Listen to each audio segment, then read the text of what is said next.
नमस्कार, फोर्साइट समाचार में मैं शालीमार जायसवाल आपका स्वागत करती हूं। सिडनी के पश्चिमी उपनगर मैरीलैंड्स में खालिस्तान समर्थकों के हमले में एक भारतीय छात्र गंभीर रूप से घायल हो गया है। घायल छात्र का इलाज वेस्टमीड अस्पताल में चल रहा है। जिस समय छात्र पर यह हमला हुआ उस समय वह काम करने के लिए घर से निकल रहा था।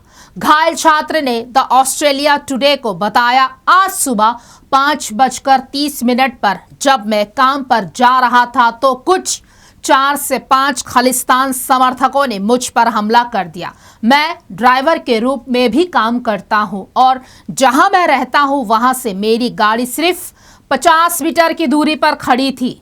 जैसे ही मैं अपनी ड्राइविंग सीट पर बैठा, ये खालिस्तान समर्थक अचानक आ गए। उनमें से एक ने मेरे वाहन का बाईं ओर का दरवाजा खोला और मेरी बाईं आंख के नीचे गाल पर लोहे की रॉड से हमला कर दिया। इसके बाद उन्होंने ड्राइवर साइड का दरवाजा खोला और मुझे वाहन से बाहर खींच लिया और लोहे की रॉड से पीटना शुरू कर दिया।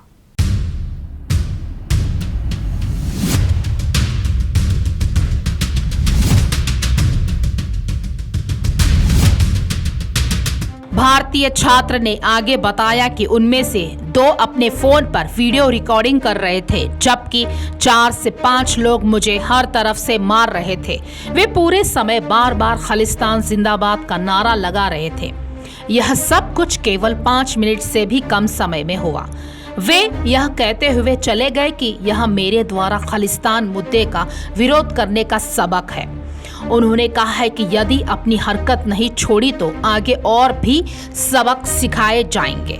यह पहली बार नहीं है जब खालिस्तान समर्थकों ने सिडनी स्थित भारतीय छात्र को उनकी विभाजनकारी विचारधारा का विरोध करने के लिए आतंकित किया है। वह पहले भी इस तरह की हरकतें कर चुके हैं। इससे पहले भी ऑस्ट्रेलिया में खालिस्तान समर्थकों ने जनवरी में मंदिरों पर हमला किया था। इतना ही नहीं, कनाडा में भी खालिस्तान की मांग अब तेजी से उठने लगी है। इन घटनाओं पर गौर करें तो क्या यह कहा जा सकता है कि खालिस्तान की मांग फिर एक बार उठने लगी है?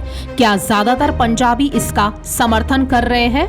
वास्तव में भिंडारा वाले के मारे जाने के बाद खालिस्तान की मांग लगभग समाप्त हो गई थी, लेकिन 2022 में 30 साल का शख्स दुबई से वापस आने के बाद खालिस्तान की मांग का जिन भी बोतल से बाहर निकला। ये नया युवक अमृतपाल सिंह था।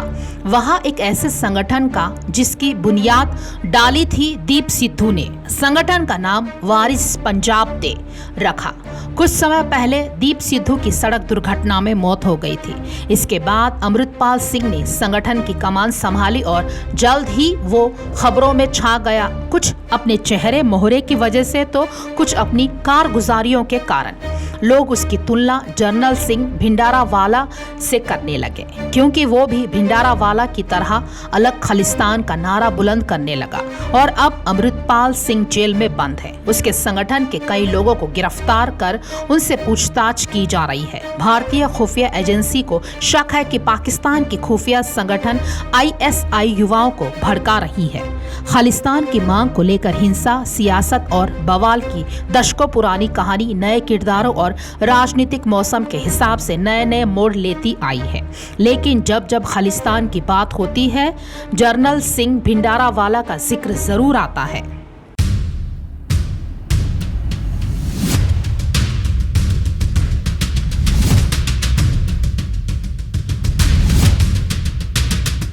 खास खबरों के लिए जुड़े रहिए हमसे, देखते रहिए फोर्साइट्स।